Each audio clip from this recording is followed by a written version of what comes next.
or have another print disability which makes reading, holding a book, or turning a page difficult or impossible. The content is copyrighted by the respective publishers. For more information, please visit us on the web at nfradioreading.org. Hello, this is Corrine, and for the next hour, I'll be reading from the July 21st, 2026 issue of the Wall Street Journal on the Niagara Frontier Radio Reading Service. As always, thank you for joining us today.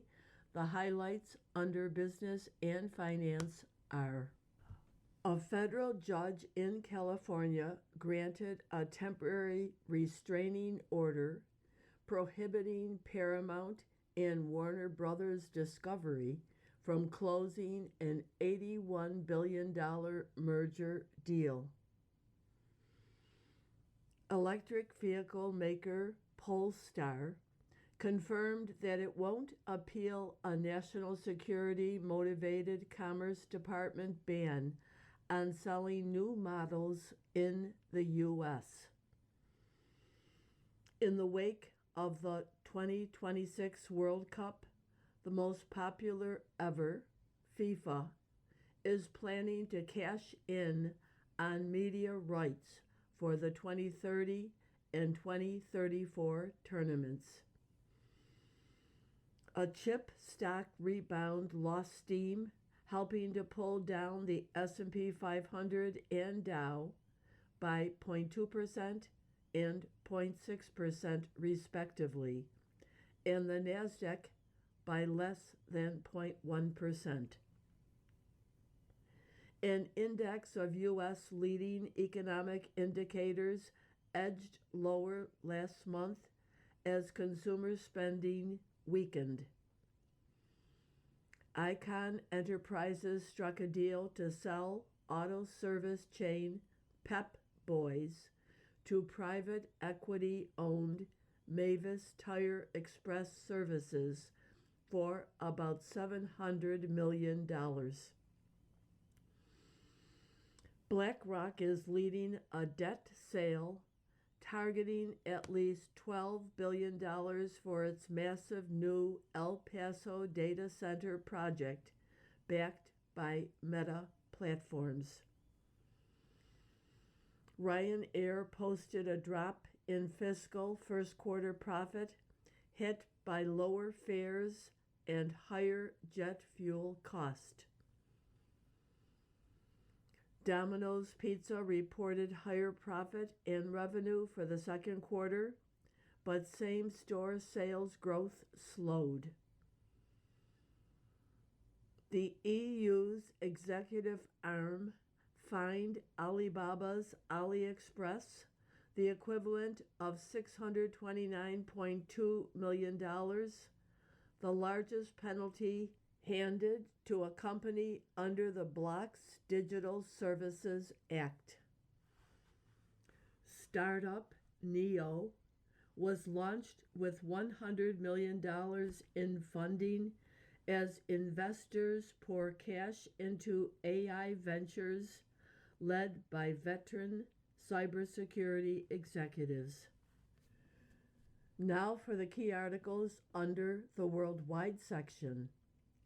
Andy Burnham, Britain's 7th Prime Minister in a decade, arrived at 10 Downing Street, pledging that a bigger, more muscular state can solve the country's economic woes and restore political stability.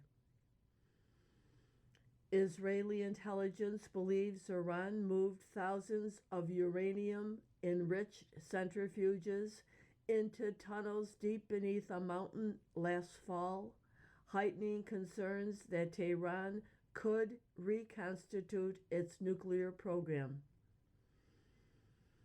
The Iranian ballistic missile attack on a Jordanian airbase that killed at least 2 U.S. service members struck prefabricated housing units where troops lived.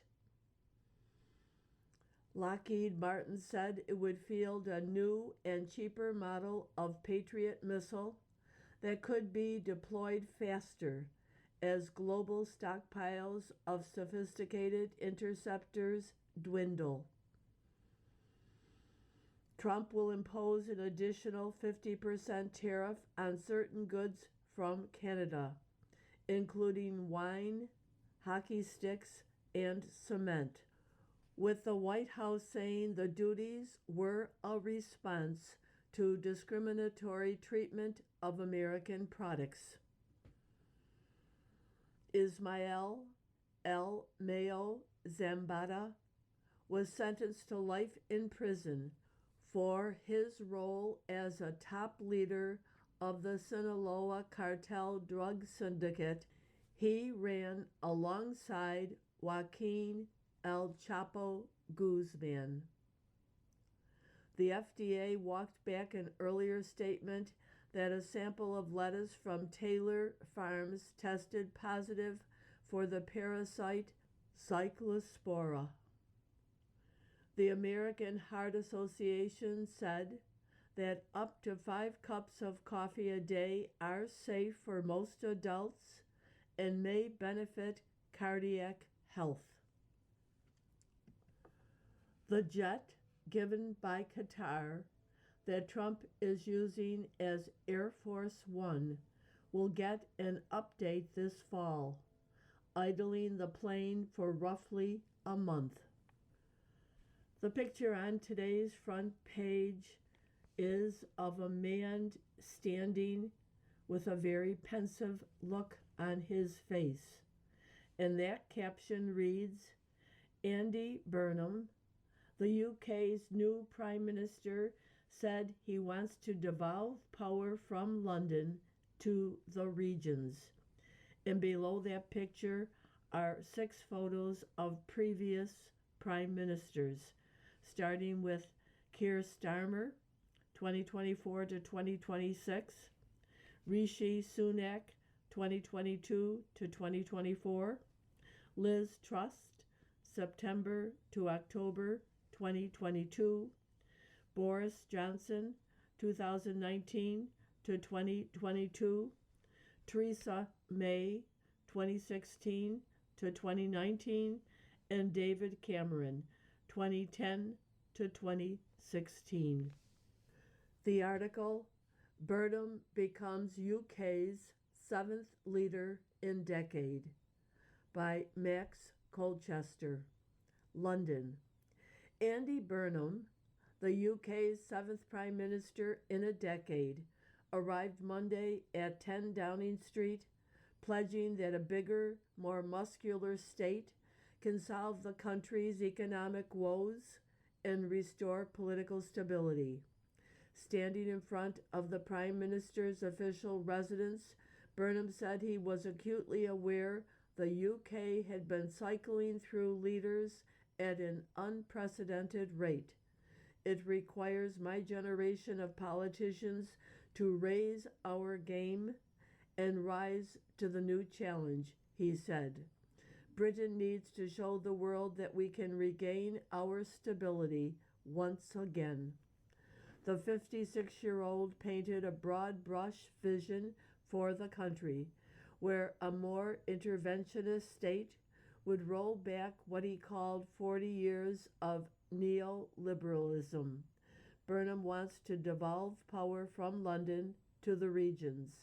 He plans to present a 10-year plan for the country this year that would offer a new political model and a new economic model. Among the policies under consideration are rent controls and greater state subsidies for energy bills and bus fares, Burnham said. The UK government's 10-year borrowing cost rose to a 2-month high on the back of the announcements. Burnham, on Monday, officially succeeded former Prime Minister Keir Starmer, who earlier in the day handed in his resignation to King Charles III at Buckingham Palace. Labour lawmakers turned on Starmer after just 2 years in charge when Labour cratered in opinion polls. Despite winning a landslide in 2024, Labour Trails Reform UK, an anti-immigration party. Burnham, a former mayor of Manchester, was named party leader last week after no other candidates stepped forward for the job. Labour lawmakers hope a new leader can unite fragmented left-wing voters ahead of the next general election, which must be called by 2029. But Burnham faces a fine line between appeasing left-wing Labour lawmakers and calming financial markets. Investors are betting Burnham's economic pitch will tilt the UK further left, with modest increases in government spending funded by higher taxes on wealth and more borrowing. However, his room to maneuver is constrained because the tax burden and government borrowing are near historic highs. Meanwhile, the economy is predicted to only grow 1% this year. Other articles from the front page follow. IRS chief spied on colleagues when he worked at JP Morgan, by Alexander Saidi. Frank Bisignano, the head of the Internal Revenue Service and Social Security Administration, sits atop two government organizations that store vast reams of sensitive financial data about every taxpayer. More than a decade ago, he was co-chief operating officer at JP Morgan Chase, another perch that gave him visibility and authority over every part of a massive financial institution.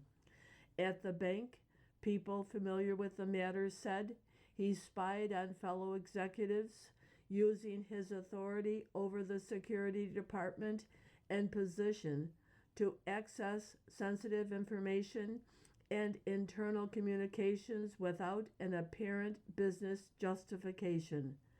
The executive directed his security staff to use software to snoop in the email of rival executives, including Charlie Scharf, JP Morgan's then head of consumer banking, who is now the CEO of Wells Fargo, some of the people said. One executive said he suspected the spying and put a code phrase in his email, which he said Bisignano repeated back to him. Bisignano also accessed a draft complaint from the Federal Energy Regulatory Commission about a questioned derivatives trade that was a confidential document only seen by a few members of the legal department, some said. He also directed his staff to use software to surveil the work of the employees, sometimes seeking to track keystrokes, which can show draft versions of written material, others said. The people said Bisignano's goal was to keep a tight rein on employees and use the information to undermine his rivals as he expanded his responsibilities. No allegations are known to pertain to the improper use of customer information. Around the end of 2012, following years of complaints about his behavior, including allegations of disrespectful conduct toward colleagues and underlings, and of breaking of company norms around data collection, Chief Executive Jamie Dimon lost trust in him and told Bisignano he would support him finding a job elsewhere, people familiar with the matter said. Bisignano left the bank to become CEO of First Data, which later merged with Fiserv, a payments company critical to the digital infrastructure used in card transactions and banking. Courtney Forrest, a lawyer for Bisignano, said in a statement that he never spied on co-workers and the other allegations are not true. After Bisignano left the bank, investigators from the legal department found digital traces of the spying activity, including records that showed email access, some of the people said. As a result, Matt Zames, who took over as JP Morgan's sole chief operating officer, increased restrictions on access to sensitive employee information, requiring approval from senior members of the legal department to access emails and other data, some of the people said. President Trump picked Bisignano to become chief of the Social Security Administration, the government retirement system, and he was confirmed by the Senate last year. His responsibilities were expanded later in the year when he was appointed to the new position of CEO of the IRS, running its daily operations. Last Wednesday, the Treasury Department announced Bisignano would take charge of the implementation of Trump accounts, the tax-deferred retirement accounts for children.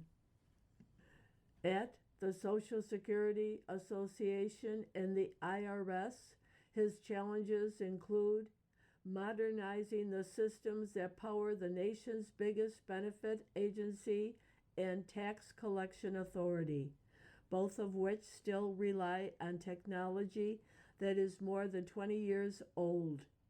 At the IRS, which has rotated through a half dozen leaders during the Trump administration, Bisignano is also tasked with enforcing the tax law with a smaller staff.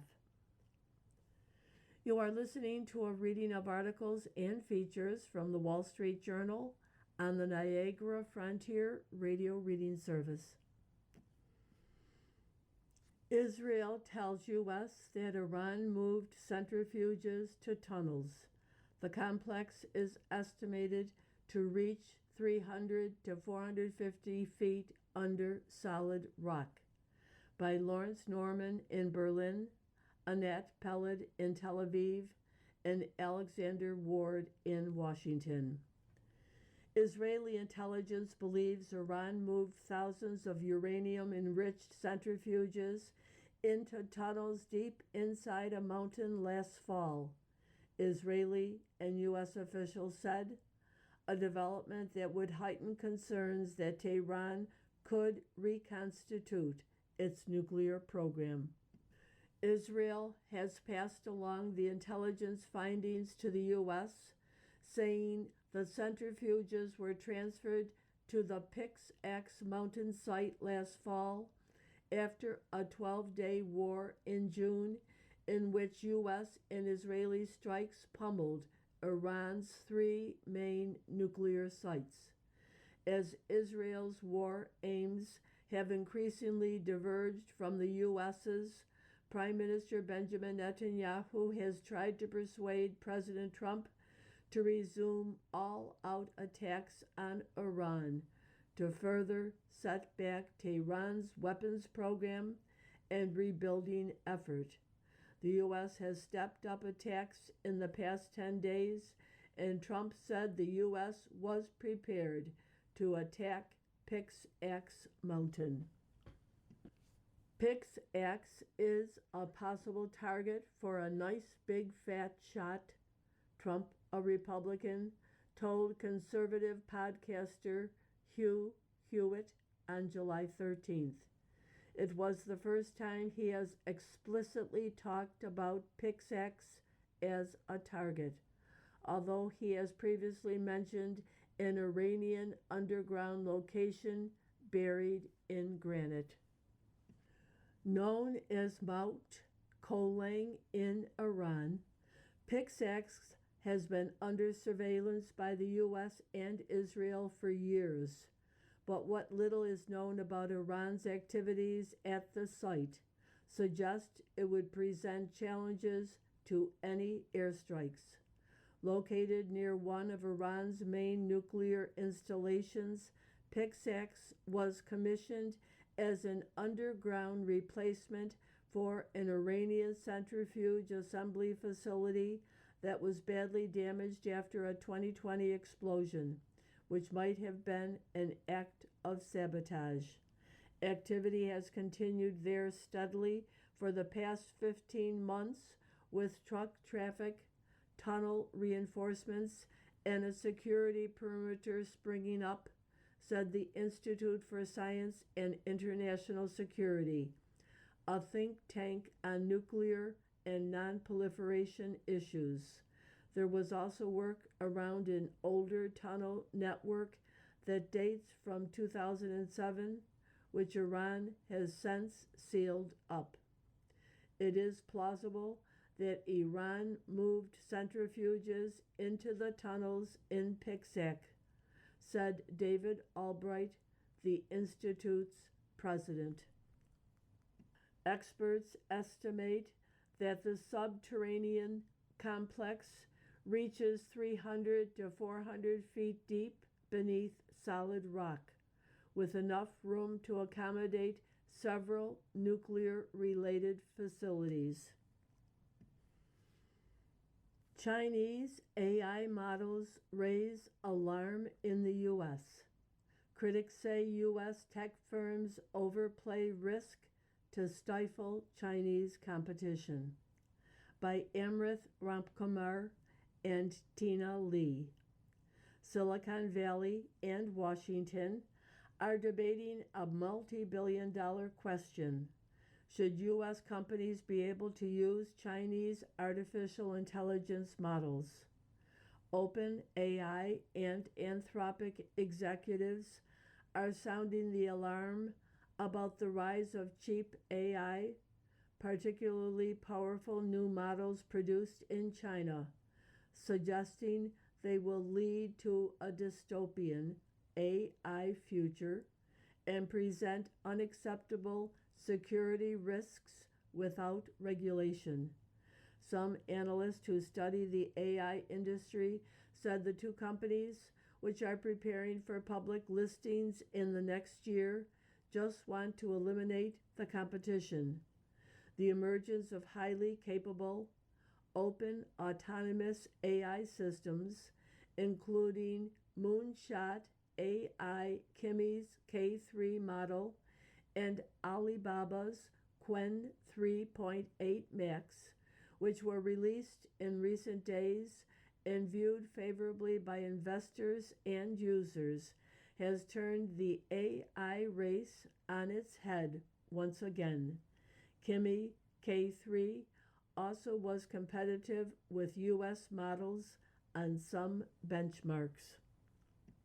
The debate over the new models, which are open weight, allowing users to download and customize them with company data and for specific tasks, coincides with division in the Trump administration about whether to take steps to limit the use of the models in the U.S.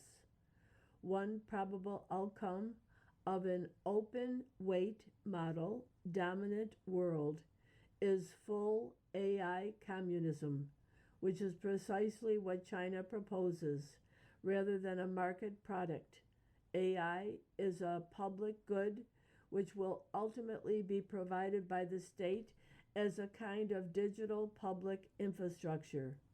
Dean Ball, OpenAI's head of strategic futures, said in an ex post Friday. Ball, a former Trump administration official, called such a scenario a dystopian hellscape and said he expected the Trump administration to make moves to reduce the usage of open source models. Ball later clarified that he wasn't advocating for the U.S. government to discourage Chinese AI. He also highlighted a central challenge with the AI race. Top-tier AI companies raise billions of dollars to pay for the vast computing resources needed to continue improving AI systems.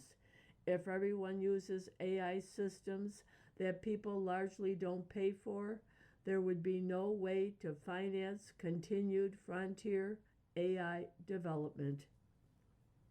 Ball, who started at the company earlier this month and focuses on policy strategy and OpenAI, have said his comments don't reflect the company's official positions. The company has developed its own open models, and CEO Sam Altman has previously said OpenAI's past approach of only developing closed tools was unwise. Other top AI executives have warned that OpenAI models present huge risks since developers and policymakers lack control over how they are used or modified.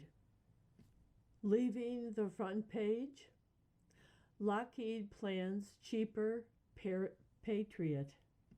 Lockheed plans cheaper Patriot. Lockheed Martin said it would field a new and cheaper model of Patriot missile that could hit the battlefield faster as global stockpiles of high-end interceptors dwindle. The company said its PAC-3 adapted capability effector can be made more quickly and will cost buyers less than half as much as its best-selling missile segment enhanced version.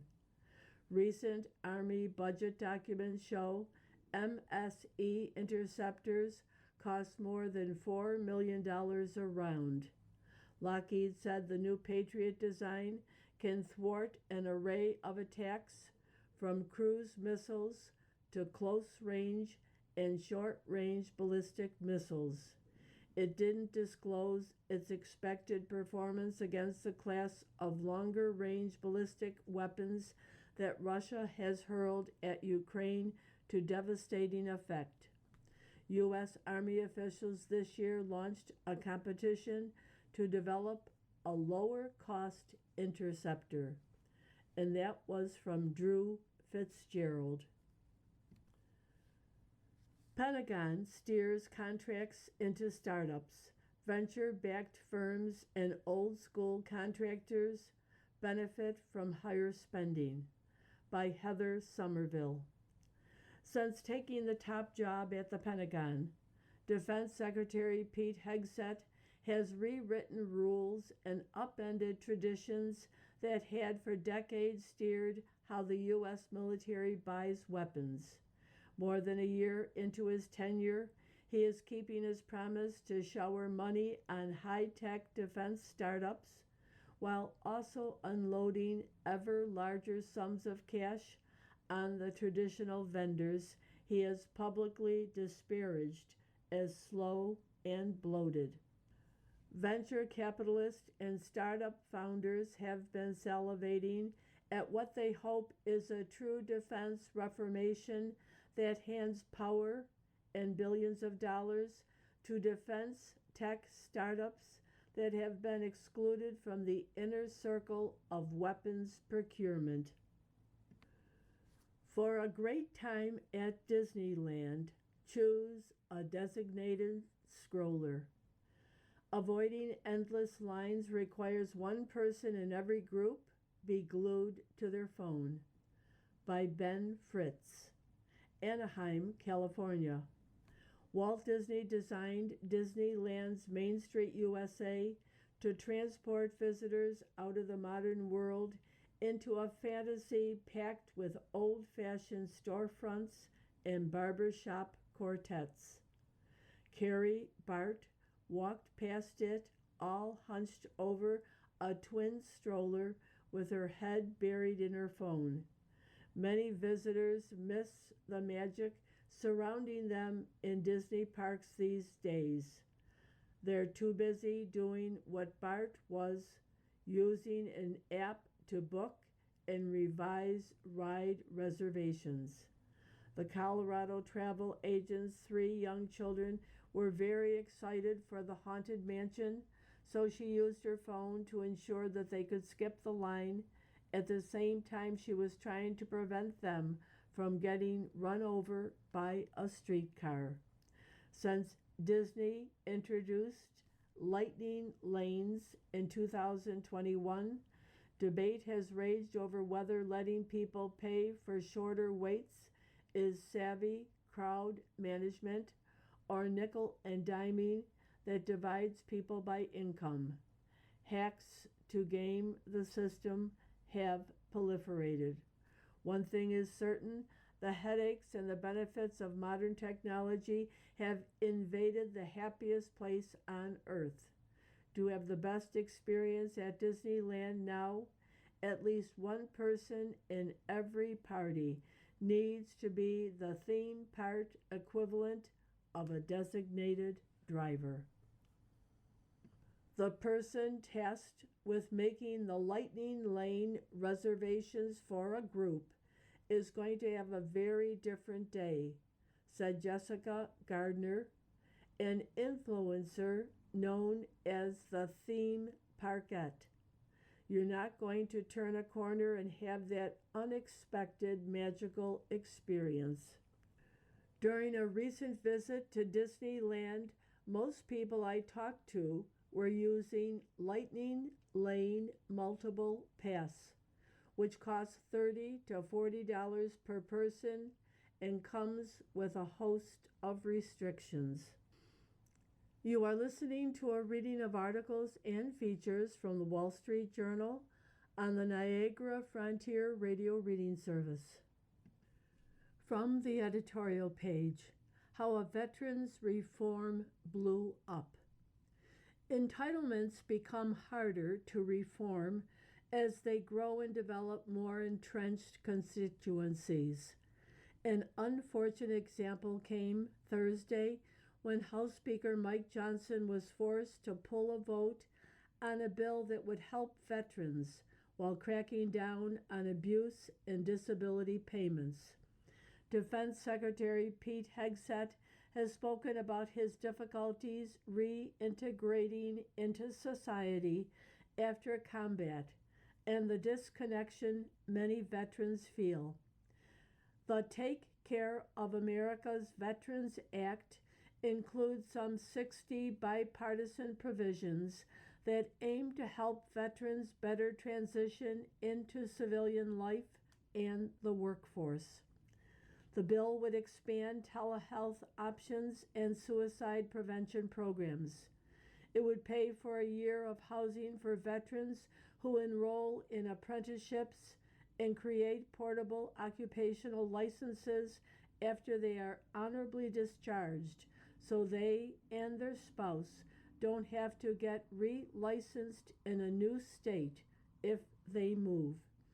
It would also boost retirement benefits for vets forced to retire with fewer than 20 years of service due to combat-related injuries. Republicans have proposed paying for the bill by codifying a proposed regulation that would limit future disabilities payments for tendinitis and sleep apnea, which is expected to yield some $57 billion in savings over a decade. The Biden Department of Veteran Affairs proposed restricting disability payments for these conditions in 2022 amid ballooning claims and signs of abuse. They point to broader problems in the VA disability system, which is being gamed. Veterans are entitled to tax-free disability payments for injuries that result from military service, with benefits based on the number and severity of injuries. Disability ratings range from 0% to 100%, with higher ratings carrying bigger payments. A 100% disability rating indicates that veterans are debilitated and struggle to function. In recent years, veteran disability payment claims have surged. Since 2010, Overall spending on veteran benefits has soared 478%, which is far more than Medicaid, 177%, Medicare, 164%, and Social Security, 142%. Disability payouts have nearly doubled since 2020 as more veterans claim more injuries. The number of veterans with 100% disability ratings has increased 90% since 2021 and sixfold since 2010. Veterans who have served since 1990 are 3 times as likely to receive disability payments as those in World War II and the Korean War. Veterans who have served since 1990, on average, claim about 9 disabilities, significantly more than those who served in World War II, 2.5, Korea, 2.6, and Vietnam, 4.7. Some of the most common claimed injuries can be difficult to verify objectively, such as tendinitis. 3.6 million vets received compensation, and migraines, 1.3 million. Others may not result from their military service and can be treated, like hay fever, 819,645, sleep apnea, 763,763, penile deformity, erectile dysfunction, 675,632, diabetes, 445,840, and hemorrhoids, 356,424. Consultants and social media influencers coach veterans on how to game the system. One Gulf War veteran with a YouTube channel advertises secret strategies for winning big with VA disability claims and charges for boot camp tutorials to boost disability ratings. Reddit is a popular forum for swapping tips on how to boost disability ratings. I'm at 90% now, which is phenomenal. And I am truly blessed for it, but I can't stop thinking of getting to 100%, one wrote on Reddit. Any not well-known perks or anything once you get 100%? A veteran who claimed to have just retired from the Navy with a 100% rating responded, I had dozens of job applications in, was stressing about where I was going to work next. Now I'm just happy. Another vet chimed in, it's such a beautiful thing.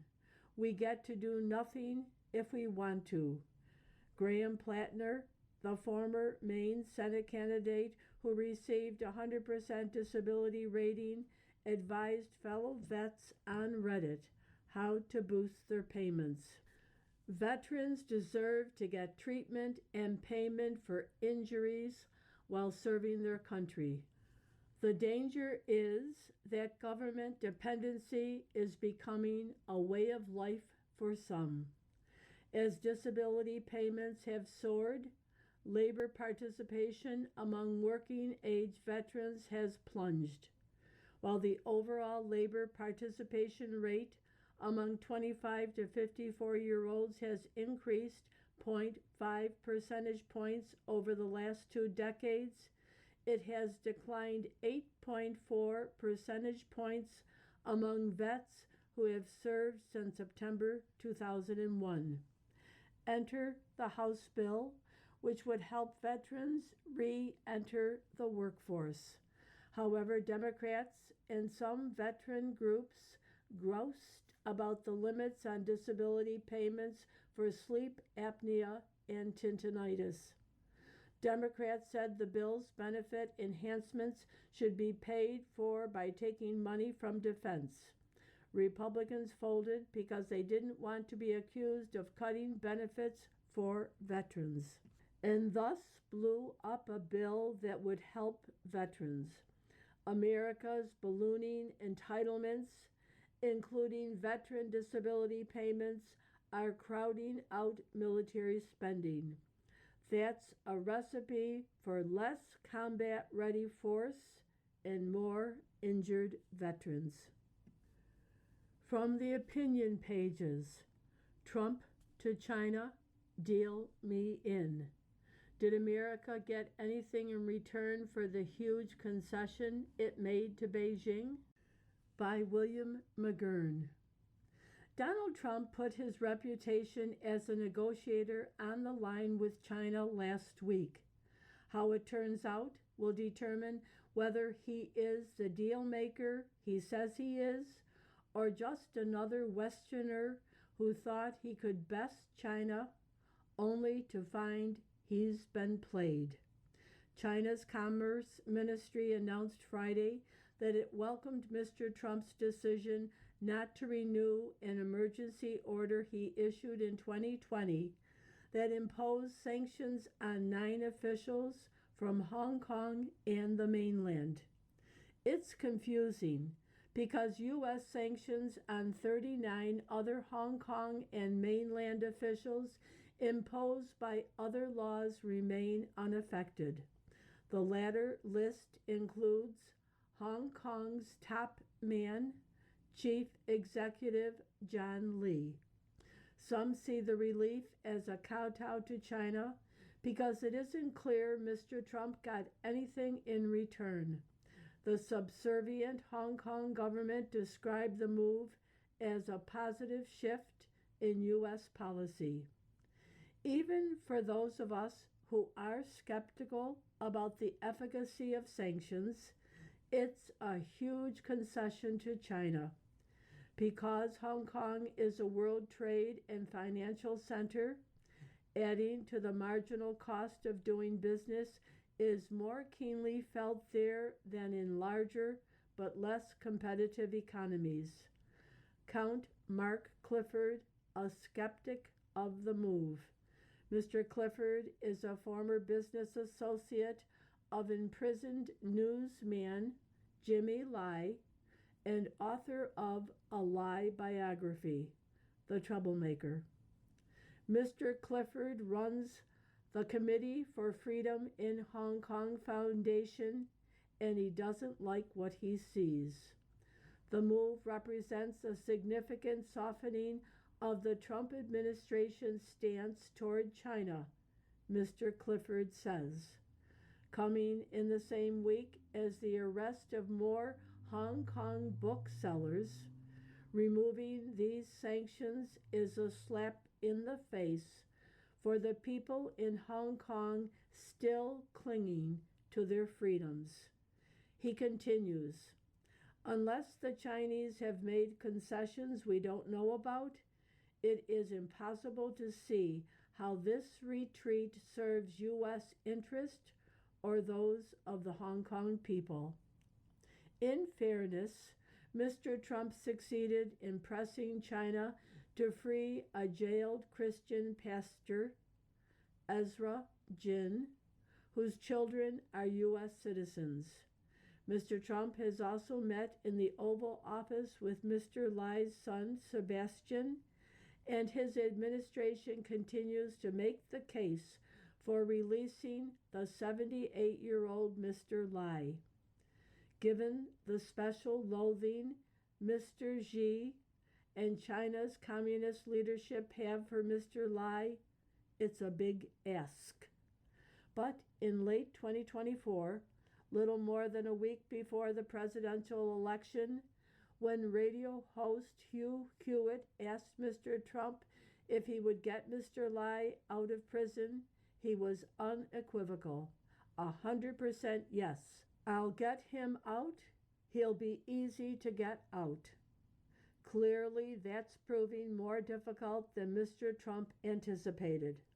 So the question now isn't only what happens to Jimmy Lai if he remains in prison, It's also about the consequences for Mr. Trump. Jimmy Lai is the world's most famous political prisoner, even if the president gets a fantastic trade deal. There will be opposition if the price is leaving him behind. Why all the fuss for a non American? First of all, like Mr. Jin, Mr. Lai has an American daughter, Jade. More to the point, although Mr. Lai is British, there is no more ardent, brave, and public champion of America. Our families are close. Jimmy is my godson. My wife and I went into China 3 times to adopt. Each time the Lais were there for us, making their home our girls' home. When I went to work at the Bush White House, Jimmy was thrilled for my daughters, whom he viewed as incarnations of the American dream. On the world stage, Jimmy sees the U.S. as a force for good. He liked Mr. Trump and wasn't afraid to speak out for him. He too wants America to be great. The American experiment in liberty fascinates Jimmy, and his papers and magazines reflected that. China noticed. At his trial, the main charge against him was conspiracy to commit collusion with foreign forces, implying he operated as an agent of the U.S. In reality, he was an enterprising newspaper man whose passion for Hong Kong is a microcosm of his love for America. He saw both as places of opportunity that showed what ordinary men and women might accomplish if given the freedom to do so. Detained since December 31st, 2020, Jimmy has put his faith in America and Mr. Trump. Now we're in the end game. Its conclusion comes down to whether Mr. Trump makes good on a promise he said was easy. Either Jimmy Lai dies in jail or he is freed, likely on humanitarian or medical grounds, Mr. Clifford says. President Trump has offered Xi an easy exit ramp. Let's hope that Xi is far-sighted enough to make the correct choice. You are listening to a reading of articles and features from the Wall Street Journal on the Niagara Frontier Radio Reading Service. Iran's fortitude is its decisive edge. The Ayatollahs want to fight and have a greater tolerance than Trump for pain. By Ruel Mark Garrick and Ray Taikik. Tehran has a wartime advantage over Washington because the ruling Iranian elite wants to fight and has been willing to endure far more pain than Donald Trump has. The revolutionary faithful have embraced these tests time and time again. In the 1980s, the Iran-Iraq War claimed hundreds of thousands of Iranian lives and nearly broke the Islamic Revolutionary Guard Corps. The recent Syrian civil war gave a new generation the opportunity to prove itself. Today's conflict with the U.S. and Israel lets senior Guard commanders, lowly IRGC foot soldiers, and the rest of the theocracy's security forces feel the fraternity of resistance against the regime's enemies. For a dictatorship that lost most Iranians' loyalty years ago, these wars were a boon. The zeal of the revolutionary faithful has baffled many Iranian expatriates and analysts who see a morally, spiritually, and financially bankrupt regime. Team Trump believed that a battered, broken Islamic Republic could be defanged through sustained bombing. The Israelis cited the regime's fragility and the possibility that decapitation could lead to collapse.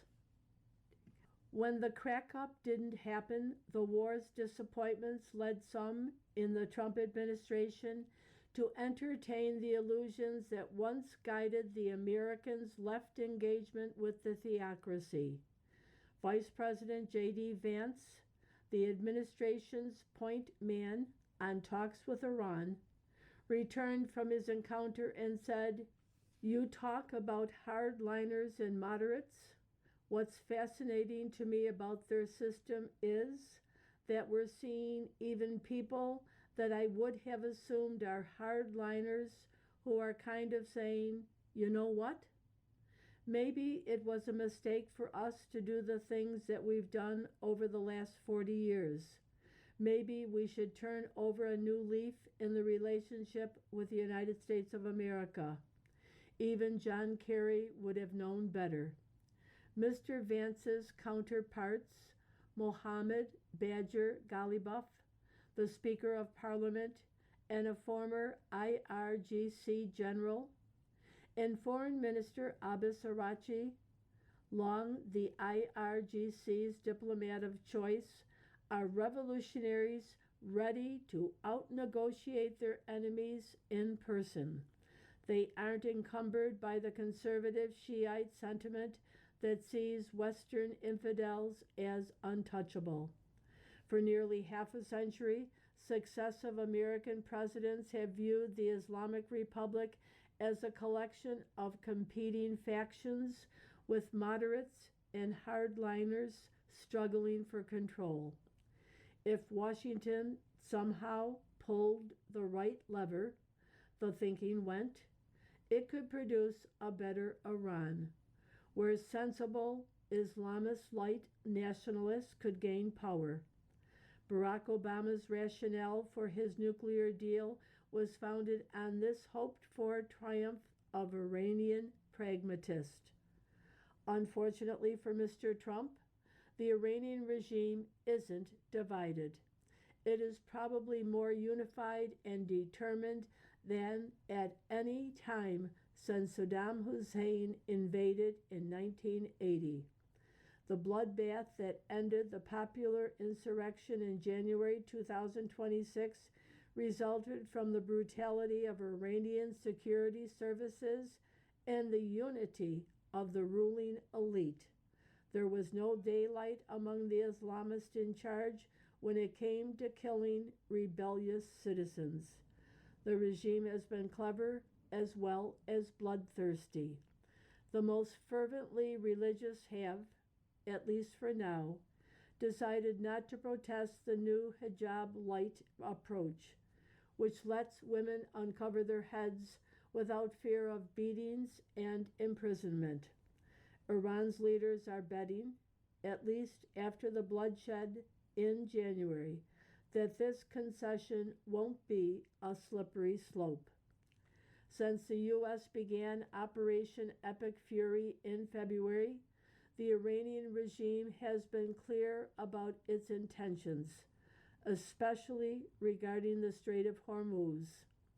As Deputy Foreign Minister Kazem Garibabadi warned last month, any valid framework must be based on coordination with Iran and the provisions of the Islamabad Memorandum of Understanding. Otherwise, such parallel routes will be suspended. Mr. Vance and fellow negotiators Jared Kushner and Steve Witkoff surely had access to Persian speakers at the State Department or Langley, who could have told them what paragraph 5 of the Memorandum of Understanding meant in Tehran. The crisis in the Persian Gulf won't be solved by Washington's bombing more targets or offering more financial concessions to Tehran. Pipelines built to avoid the strait can help, but won't measurably diminish the Persian Gulf's centrality to global commerce. The U.S. Navy must reclaim the Gulf and patrol it indefinitely, despite the hazards. Tehran doesn't believe Washington has the fortitude for such a mission. As long as it's right, the Islamic Republic, not the U.S., will be the most consequential power in the Middle East. Letters to the editor, the topic, Utility planning must change with the grid. More power fortifies electric grid, but perils also lurk. Rightly identifies the pressures facing our electric grid and the important role solar and battery storage are already playing in improving reliability. The real challenge isn't simply adding more power plants or transmission lines. It's creating a more flexible, modern energy system. Meeting these challenges requires first increasing flexibility and only then investing in expensive infrastructure. Before utilities ask families and small businesses to shoulder those costs, they should be required to demonstrate they have fully evaluated and invested in faster, more affordable ways to get more energy out of the grid we already have. And that's another place where local solar, batteries, and other community-based solutions come in. These technologies generate electricity when planned and coordinated together, and they can relieve stress on the grid, reduce peak demand, and respond to fluctuations in milliseconds through advanced battery controls and smart inverter technology. Utilities can and should plan for these resources as integrated community power networks that improve reliability while helping avoid or defer costly infrastructure investments. The grid is changing, and utility planning must change with it. The question isn't whether we need additional capacity. We do. The question is whether utilities are being held accountable for pursuing the most cost-effective, resilient solutions first, so consumers get the reliable, affordable energy system they deserve. From Sean Garden, Chief Programs Officer, Vote Solar, Boston. The Pepper and Salt cartoon takes place in the desert where two men are on all fours crawling along. And one says, "I could walk, but this is really working my core." You've been listening to a reading of articles and features from the July 21st, 2026 issue of the Wall Street Journal. We read from the Wall Street Journal every Monday through Thursday at 11 p.m. Your reader has been Corrine. Thank you for listening and have a wonderful day or evening. You're listening to the Niagara Frontier Radio Reading Service. Volunteer radio readers broadcast daily readings, 24 hours a day, of newspapers, magazines, books, and other printed matter to area people who are blind or have a print disability.